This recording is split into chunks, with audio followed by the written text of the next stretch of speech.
Hi, this is Carrie with today's lesson on likening the scriptures unto me. Unto who? Unto you. And today I've got a very special guest.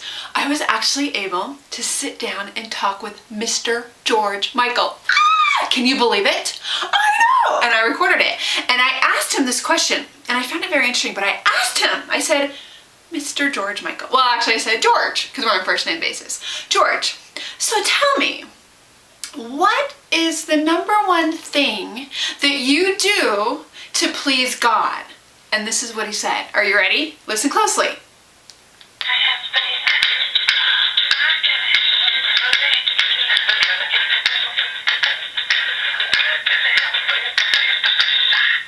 Oh, are you kidding me? I was like, whoa! He knows the book of Hebrews. Can you believe that? Because that is what we're talking about today, is faith and how to please God. So if you've got your scriptures, I've got mine right here. Open up to Hebrews chapter 11, verse 1. So chapter 11, verse 1 and verse 6, that's the one George keyed in on. But verse 1 says, now faith is the substance of things hoped for, the evidence of things not seen. Okay, well, wait, stop. You've probably read the scripture, I don't know, I'm going to say 57 times. You've heard it, it's been quoted, you're familiar with it, but what does it mean? That faith is the substance of things hoped for. Okay, substance. Substance has like, right? Substance is real. It's kind of like you can feel it. It's got, you know, substance to it, right? I can't think of another word. And it's of things hoped for. Okay, wait, so you're telling me I have to have like substance, assurance, or like real stuff of things I hope for? And it's the evidence of things not seen. And it's like, how do you have evidence, right, of things you don't see? Well, let's think about this. Let's think about the power of your thoughts. And that thoughts are actually substance. They are real things. And the evidence is up here in your mind, in your visualizing, in what you see as what you want your life to be like. But it's not happening right now, because it says it's the evidence of things not seen. You're not seeing it right now, but you've got this evidence up here in your mind with faith, substance, your thoughts, your visualizing, your feeling of how things are going to be. Wow. And in verse 6 it says, but without faith it is impossible to please him, meaning God. So George Michael hit it right on. Without faith, it's impossible to please God. And if you watched the video last week that I did about the word impossible, whoo, take that down a few layers on what that really means, right? So here we go. Okay, faith, substance, like real stuff, of the evidence of things not seen. So I want to share with you one of my most favorite scriptures and stories in the scriptures, and it's actually found in three, count that, three of the four gospels. Woo! Okay, that's a majority. 3 out of 4 is a majority, 75%. Matthew, Mark, and Luke talk about this event. And what I want to read are the ones in Mark and Luke, because they kind of give you the most detail. Because look, Matthew's only got like 3 verses. So here we go. We're in Mark chapter 5, verses 25 through 34. And it says, first of all, you know what? I'm going to set the stage for you. Okay, we've got Jesus, and he's out teaching with his disciples. And there's throngs of people because they're following him around and listening to his teaching. And as he's amongst this crowd of people and teaching, all of a sudden this ruler comes up named Jairus of the synagogue, and he comes up and he comes begging and pleading and lays down at the feet of Christ and basically begs him, please, my daughter is dying, please come and save her. So Christ does. He proceeds to go and follow the man to his house. Well, along the way, Okay, Christ is going on his way to this home.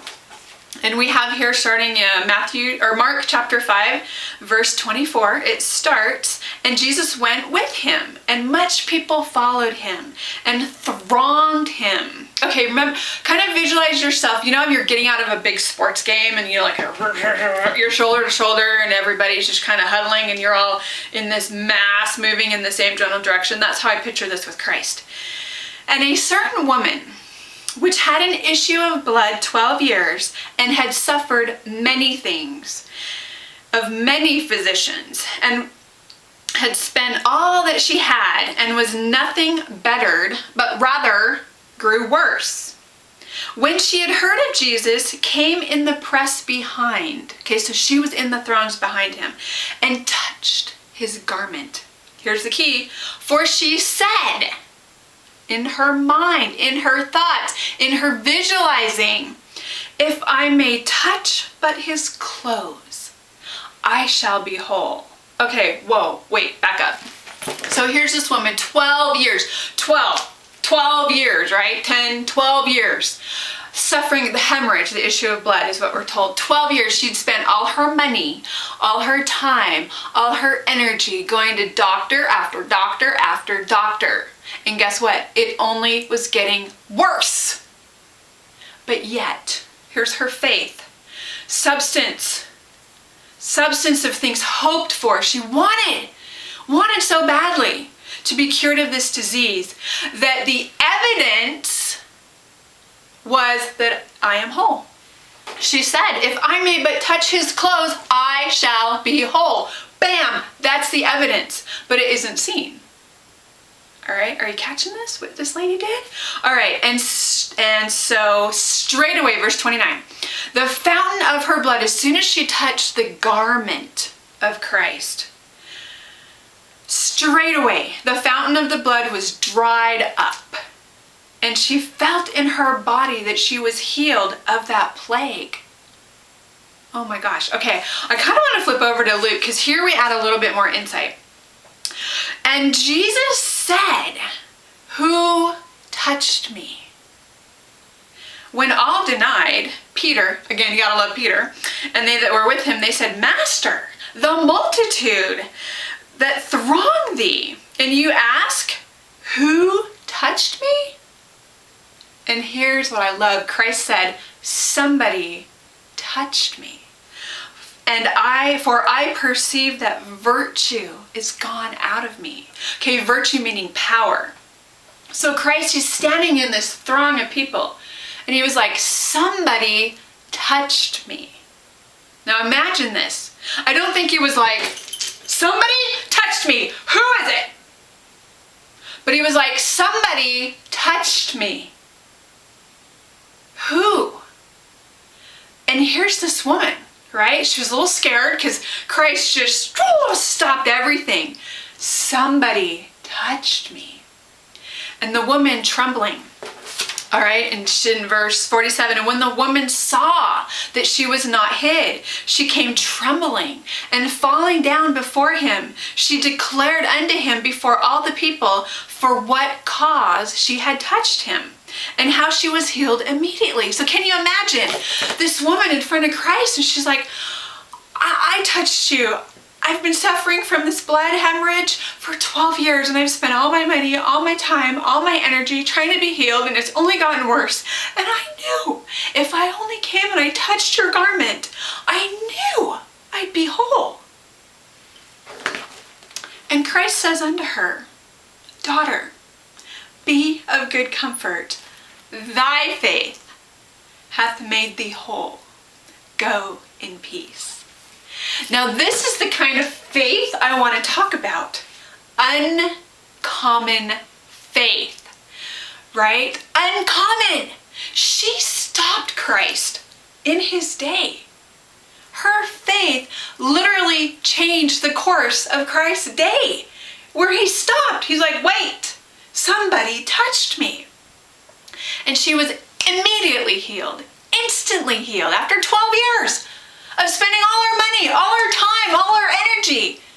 One touch of Christ's garment, and she was healed. And Christ told her what? He told her, thy faith hath made thee whole. Christ did not proactively heal this woman. Do you get that? He did not proactively take the initiative to heal her upon request. She had the faith to know that he could and he would, and all she had to do was touch his garment, get close enough to touch his garment. Wow. That's the kind of faith we need to have. That's the kind of faith that in Hebrews chapter 6, or chapter 11, verse 6, right? The George Michael, that's the kind of faith that pleases God. So, my dear friend, what is it? What is that substance? What is that evidence that you want that you haven't seen yet? Whether it be relationships, money, your health, things with your children. What is that evidence that you want to see but you haven't seen it yet? What is that?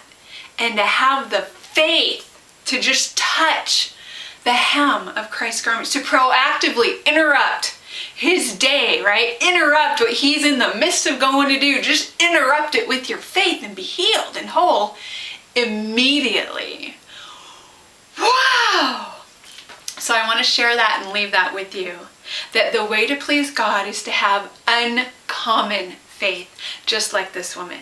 Until the next week, may God be with you. May your faith ever, ever increase. And we will see you in the next video. Bye-bye.